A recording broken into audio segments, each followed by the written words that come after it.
Kalau nak cari lelaki yang penyabar, setia, salah satunya cari lelaki yang hobinya memancing. Sebab dia sabar dan setia menunggu ikan yang nak makan umpainya. Macam itulah dia sabar dan setia dengan perangai-perangai pasangannya. Betul tak? Kalau betul, tag kat pasangan korang.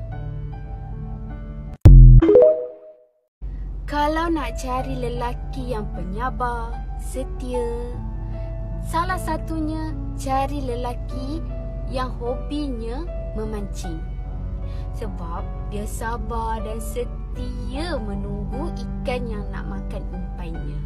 Macam itulah dia sabar dan setia dengan perangai-perangai pasangannya. Betul tak? Kalau betul, tag kat pasangan korang.